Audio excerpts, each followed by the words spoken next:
നമസ്കാരം. നിങ്ങൾക്ക് എല്ലാവർക്കും പരിചയമുള്ള ചില താരങ്ങളുടെയും ഒന്ന് രണ്ട് കായിക താരങ്ങളുടെ ശബ്ദമാണ് ഞാൻ അനുകരിക്കാൻ ശ്രമിക്കുന്നത്. അപ്പോൾ ആദ്യം തന്നെ ഇതുപോലൊരു വേദി എനിക്ക് തന്ന രചനയ്ക്കും അതിൻ്റെ ഭാരവാഹികളോടും എനിക്ക് നന്ദി അറിയിക്കണം. ആദ്യം ഇവിടെ വരുന്നത് വിനയ് ഫോർട്ടാണ്. വിനയ് ഫോർട്ടിന്റെ ശബ്ദം നമുക്കൊന്ന് കേട്ടോ. സിമ്പിൾ. ഈ ഓഫീസ് വളരെ സിമ്പിളാണ്, പവർഫുൾ, പിന്നെ സേഫ്. ഈ ഓഫീസ് വളരെ സേഫാണ്. OTP അടിക്കാതെ നമുക്ക് കയറാൻ പറ്റത്തില്ല. ഇനി ഈ ഓഫീസ് മാനുവലില് 28ാമത്തെ പേജില് ജനലിക്കൂടെ പുറത്തേക്ക് നോക്കുന്ന പൂച്ചയും പുറത്ത് നിന്ന് ഇറച്ചി വയ്ക്കുന്ന പട്ടിയുടെയും പടങ്ങളാണ്. മനസ്സിലായോ? എനിക്ക് കൃത്യമായിട്ട് മനസ്സിലായിട്ടില്ല. നമുക്ക് ഏതായാലും അടുത്ത ടോപ്പിക്കിലേക്ക് പോവാം. വരുന്നത് നമ്മുടെ നടനും ഡയറക്ടറും ആയിട്ടുള്ള ലാലാണ്. ഇപ്പൊ ലാല് അദ്ദേഹം ഇതിന് ഓഡിഷനിൽ നിന്ന് അധികം ഭയങ്കര ടെൻഷനൊക്കെ അടിച്ച് വല്ലാത്തൊരവസ്ഥയിൽ നിൽക്കുകയാണ്. അപ്പം ടെൻഷൻ ആകുമ്പോൾ ലാലിന്റെ ശബ്ദം ഭയങ്കരമായിട്ട് മാറും. അപ്പൊ നമുക്കതൊന്ന് കേട്ടു നോക്കാം. വല്ലാത്തൊരു അസ്വസ്ഥത.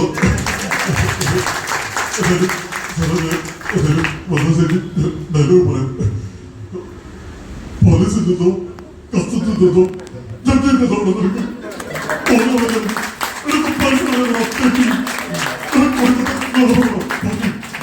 ഇപ്പോ കഴിഞ്ഞ ആഴ്ച നമ്മുടെ ഇവിടെ ഉലകനായകൻ കമലഹാസൻ വന്നു. ഇന്ന് വേദിയിലൂടെ ഈ ഓഡിഷൻ അറ്റൻഡ് ചെയ്യാനായിട്ട് വന്നത് രജനീകാന്താണ്. വേറൊരു താരമായിട്ടുള്ള രജനീകാന്താണ് ഈ ഓഡിഷൻ അറ്റൻഡ് ചെയ്യാൻ വന്നത്. അപ്പൊ അദ്ദേഹത്തിന്റെ ഒരു വേറെ രീതിയിലാണല്ലോ അദ്ദേഹം സംസാരിക്കുന്നത്. അപ്പം പുള്ളിയാണ് ഓഡിഷൻ അറ്റൻഡ് ചെയ്യാൻ പറഞ്ഞാൽ ഇങ്ങനെയൊക്കെ. எப்படி இருக்கீங்க? எல்லாரும் சௌக்கியமா இருக்க? சூப்பரா இருக்க, சூப்பரா இருக்க. நான் ஒண்ணு பார்த்தேன். இங்க இல்ல அங்க, அங்க இல்ல இங்க, இங்க இருக்கு அங்க இருக்காது. இங்கதான் சீட் இருக்கு. நமக்கு டைலாக் சொல்லணுமா?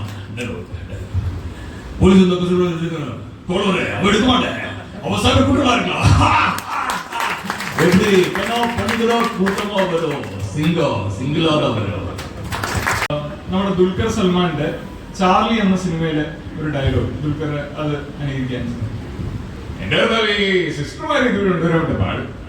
5 വാരം കൊണ്ടുവരുമ്പോ 2000 സിനിമ കൊണ്ടുവന്നില്ല നേരത്തേക്കാണെന്ന് പറഞ്ഞപ്പോ ആ കാരയിലോട്ട് റീച്ചിങ് ആ കപ്പയെടുത്ത് കുടുംബമുള്ളവർ പറഞ്ഞാൽ കുരിശുമല യാത്ര ചെയ്യും.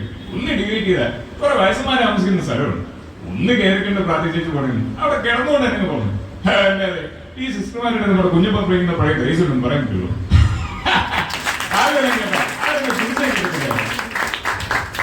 സോഷ്യൽ മീഡിയയിലും യൂട്യൂബിലൊക്കെ കണ്ടിട്ടുള്ള ഒരാളായിരിക്കും ആറാട്ടണ്ണൻ. സന്തോഷ് വർക്കി അദ്ദേഹത്തിന്റെ ശബ്ദമാണ്. അപ്പം അദ്ദേഹം ഒരു സിനിമ കഴിഞ്ഞ് ഇറങ്ങുമ്പോൾ ഉള്ള ഒരു റിവ്യൂ പറയുന്നതാണ്.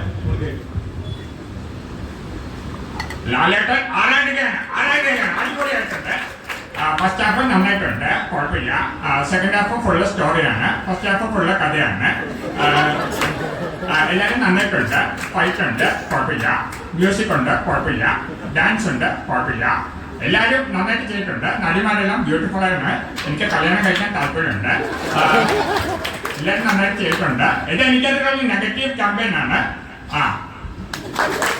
നമ്മള് സ്പോർട്സിലേക്ക് കിടക്കുകയാണ്. അതില് സച്ചിൻ ടെണ്ടുൽക്കറിന്റെ ഈ പോസ്റ്റ് മാച്ച് പ്രസന്റേഷൻ ആണ്. കളി കഴിഞ്ഞിട്ട് ടെണ്ടുൽക്കറിനോട് സംസാരിക്കുന്നതാണ്.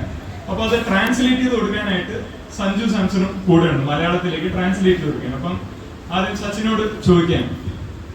Sachin Tendulkar, what a wonderful innings you played today. What do you want to say about today's performance? Yeah, the ball was coming onto the bat and I was able to play shots both through the offside and also through the leg side. Especially when McGrath was bowling, the ball was hitting the deck a bit hard, so I was able to play my shots really well. Sanju, ഇത് എന്താണ് അദ്ദേഹം പറഞ്ഞു? ഒന്ന് translate ചെയ്യണം. അയ്യോ ചേട്ടാ, അങ്ങനെയൊന്നും ഇല്ല ചേട്ടാ. നന്നായിട്ട് ബാറ്റ് ചെയ്യാനാണ് നോക്കുന്നത്. നന്നായിട്ട് ബാറ്റ് ചെയ്തില്ലെങ്കിൽ ദേഹത്ത് ബോർഡ് കൊള്ളു. അതല്ല, നമുക്ക് ബോർഡറിന്റെ കയ്യിൽ നിന്ന് ബോർഡ് വാങ്ങിച്ചടിക്കാനൊന്നും പറ്റില്ല. രാഹുൽ സാർ എപ്പോഴും എന്നോട് പറയുന്ന ഒരു കാര്യമാണ്, നമ്മളെപ്പോഴും ഫോക്കസ്ഡ് ആയിട്ട് ഇരുന്നാൽ നമുക്ക് നമ്മുടെ ഡ്രീംസ് അച്ചീവ് ചെയ്യാൻ പറ്റും. Thank you. ഒരു രക്ഷയില്ല, കലക്കി അടിപൊളിയായിട്ട് ചെയ്തു. Thank you so much.